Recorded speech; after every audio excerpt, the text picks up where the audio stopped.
Hello and welcome back to my YouTube channel. Today let's talk about some silly but common mistakes that many people make in Python. And the first mistake is using equals to operator instead of double equals to in conditions. Here we have an example. In this example, first we'll take input from the user and we'll check that number is even number or odd number. And for that here we'll use modulo operation and we'll compare that result with 0. Here if I use this assignment operator instead of double equals to operator, then we'll get error. Here you can see this syntax error. This equals to operator is an assignment operator and it is used to assign value to a variable. Here we want to compare the values. For that we need to use this double equals to operator.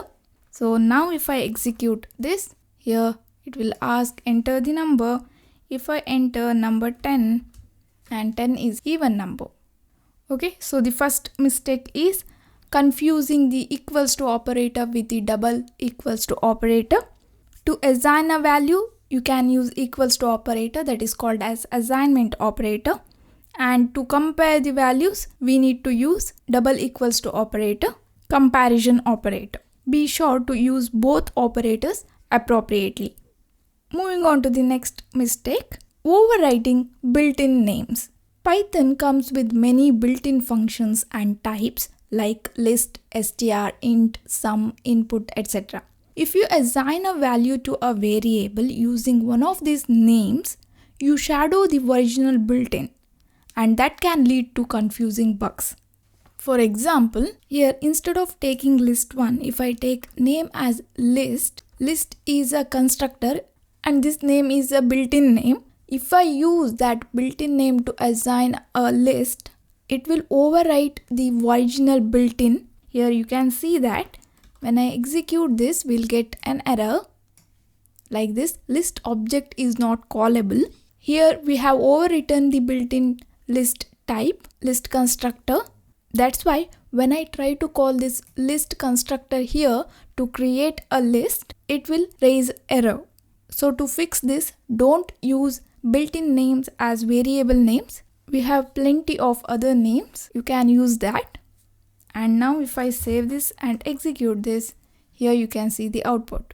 Be careful about the variable names. Don't override the built-in names.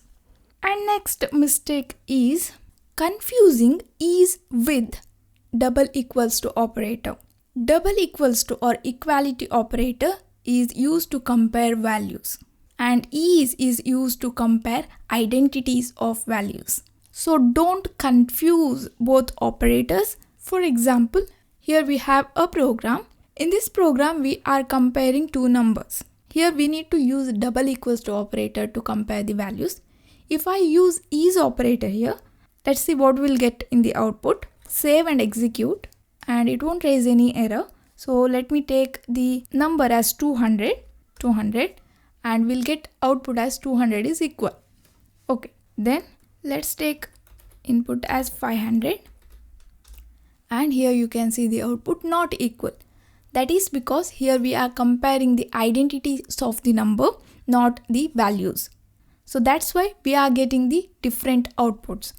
If I use equals to operator here, then it will compare values. So we'll get proper output. Here you can see. So don't get confused with is operator and double equals to operator. Is operator is used to compare identities. Equals to operator is used to compare values. Remember that.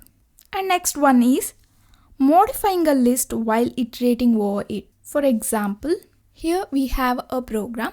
In this program, we'll remove all the even numbers from the given list. So here we have a list 1, right?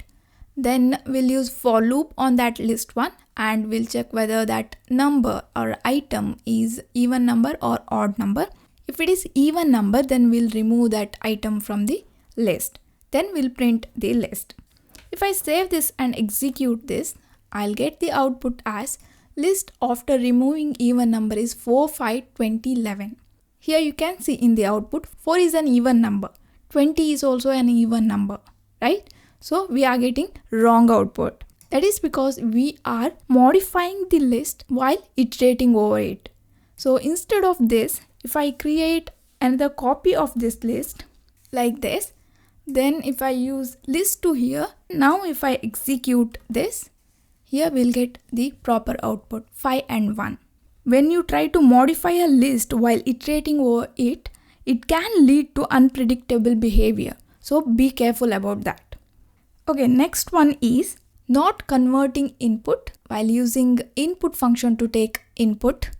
That is, Python input function always returns a string. Even if the user types a number, it will return a string. Forgetting to convert it can cause unexpected results. For example, here we want to add two numbers. So first we'll take input from the user, first number and the second number, right? Then we'll add that using this addition operator. Then we'll print the result. Now if I save this and execute this, we'll get the output as 1, 2, 3, 4. Because here this input function takes the input as string. So when I enter number 12, it will treat that as string. It will return string. So when we use plus operator on that string, it will concatenate two strings. That's why we are getting the output as 1, 2, 3, 4.